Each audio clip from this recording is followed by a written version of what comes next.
Hello YouTubers, welcome to my channel. Let's get into it.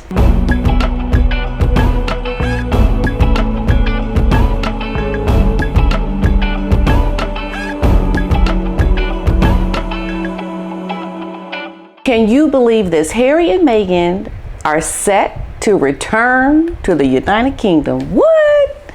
Are you serious? Now, Harry and Meghan will be visiting charities and associations close to their hearts, one of their representatives have said. Now, the Sussexes spokesperson has announced that Prince Harry and Meghan, the Duke and the Duchess, are delighted to visit with several charities close to their hearts in early September. Now, while in the UK, Meghan and Harry will head to Manchester for One Young World Summit taking place on September 5th. And on September 8th, they will attend the Well Child Awards, the yearly event taking place to celebrate the extraordinary achievements of seriously ill and young people. During this trip across the pond, Harry and Meghan will also travel to Germany. I think I might just have to make a trip to Germany. Yeah, so they'll be in Germany on September 6th.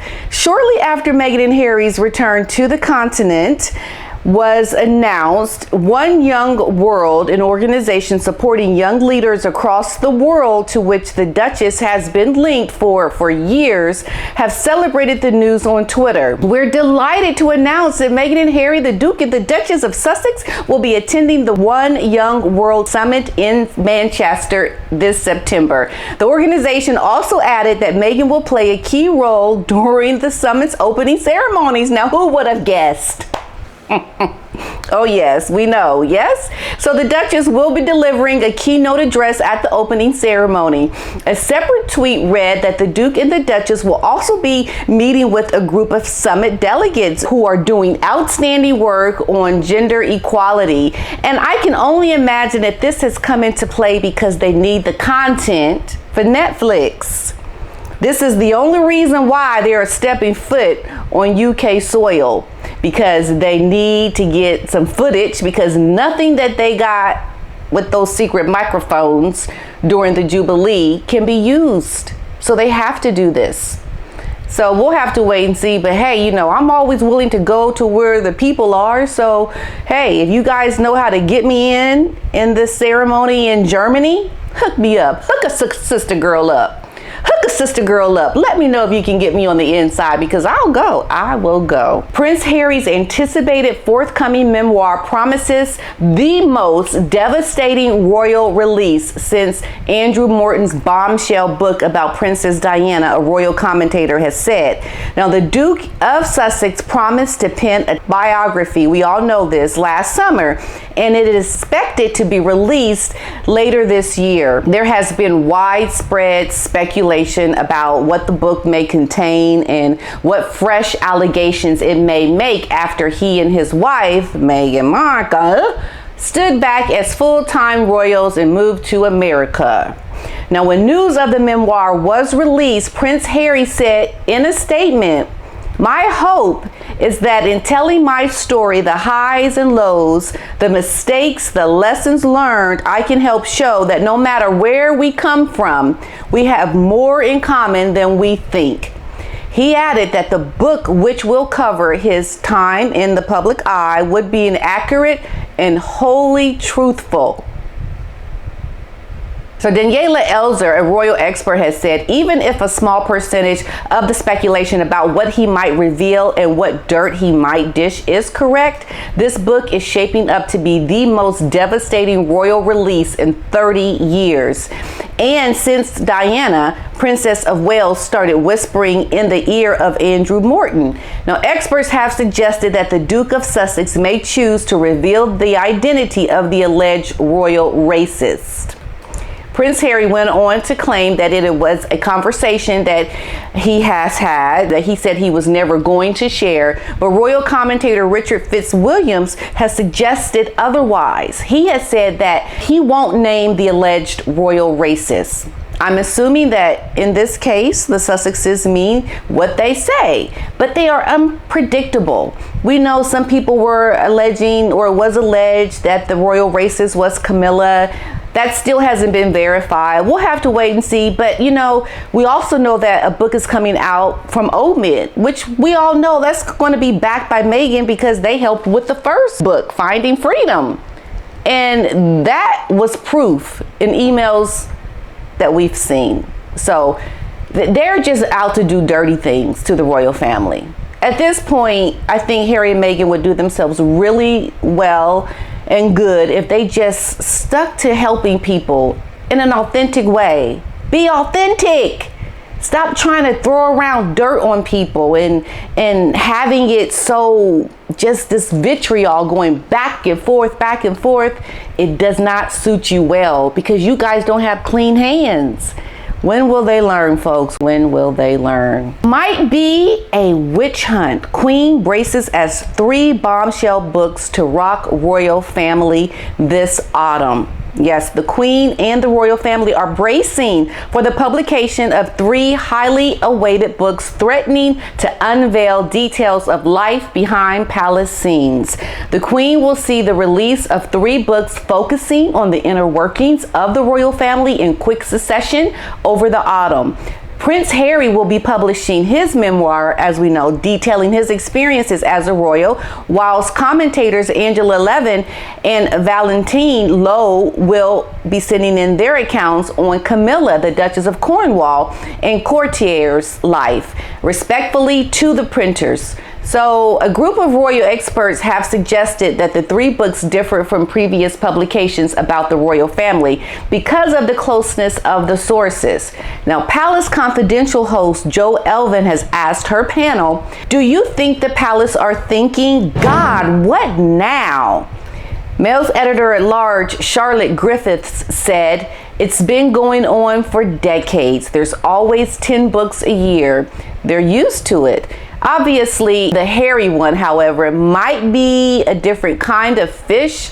Colleague Kate Manzi explained they're not normally the subjects of these so-called books, so this must be a bit nerve-wracking. I think that there is a slight apprehension that they like to be the faceless people behind the scenes, pulling the lever. Royal expert Richard Eden joked, I suspect the press officer is probably canceling leave for the whole autumn, aren't they? And Ms. Manzi, she added, this is quite a lot of turnover. We have a new press officer coming in to play in autumn, and Ms. Griffiths suggested that there might be a witch hunt. There might be a witch hunt behind the scenes to see who's the leaker, who it is. We don't know, but to me, it just seems so devastating that the Queen has to go through all of this in her twilight years. And when will it end? When you let that American woman in, unfortunately, this is when all this stuff got started. Let's keep it real, folks. Let's keep it real. And I think the vitriol around Meghan is never going to get better because of these ripple effects that we're seeing with all the negativity that's coming out. And it's sad that it has to be pinpointed to her, but this is where the evidence points. This is where all the information that we have around this negative atmosphere around the royals is coming from since Meghan has come into the royal family. It's bad all the way around for Americans and women of color because it just doesn't look good. And it's very unfortunate. Kate is tipped to become a fantastic Princess of Wales as fans celebrate new honor. Kate, Duchess of Cambridge, has a bright future ahead within the royal family. According to fans who celebrated her latest honor, the Duchess of Cambridge will be on the cover of the September issue of the Australian Women's Weekly. A picture of the front cover of the issue shared on Twitter by the magazine's editor-at-large, Juliet Reedon, shows Kate smiling widely in a relaxed pink dress. Upon celebrating Kate being on the cover of the magazine, a few royal fans hailed the Duchess for her work and personality. And one Twitter user said, "The Duchess of Cambridge is amazing. She's loyal, respectful, she's got lots of values, and she's trustworthy." And I think that is the misstep that Meghan is making. She could be as loved and beloved as her fans would want her to be. But if she would just listen and stop interjecting her personal head ego into everything that comes her way, she could really do well within the royal family. But she doesn't want to listen. She's like my dad said, hard-headed.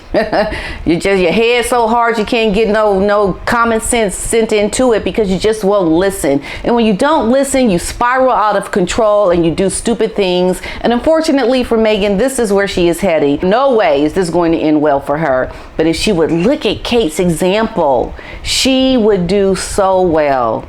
But I think it's too late for her. It's too late. And Kate, she's doing all the things that she needs to do. And she's doing it really well because she knows how to listen. And she knows how to just set her ego aside because it's not about you. It's about what you're there to represent, right? She will be a fantastic Princess of Wales, another person wrote. I will pick this up today. So pleased that Catherine has overcome her shyness. She is definitely speaking loud and clear now. What a beautiful woman she is, and in the future, she will make a perfect queen. Other royal fans simply celebrated the Duchess's prominence in the magazine. The Duchess officially joined the royal family by marrying Prince William in 2011, a few months after their engagement was announced to the world. She gradually took on an increasing amount of engagements and patronages, shaping the direction of her royal work. I think Kate is fantastic. She has set the example and she has given us all something to learn from. She has given us grace, dedicated commitment to the things that she is there to represent. And she's doing a fantastic job. I'm so happy we have a great example of someone doing what they should be doing as an outsider, so to speak, marrying into this institution. It's too bad Meghan couldn't be that. And hopefully one day people who are her fans will realize what the real issue is and understand that, hey, Meghan really needs to be better and needs to follow in Kate's footsteps because she's doing everything right. And I love it. I'm so glad we have this example. So hopefully you guys enjoyed this. I will be back with more updates on royals comings and goings. Thanks for all of your well wishes around my live that I had with Sue Smith and with Royal Daily Tea. Thank you guys for all of your comments. Remember to like my videos, share them, watch them, support my channel. I really appreciate everything that you guys do, all of your wonderful comments you send me. I see them, although I may not respond to all of them. I'm going through them. All right. Until next time, you guys. Bye-bye.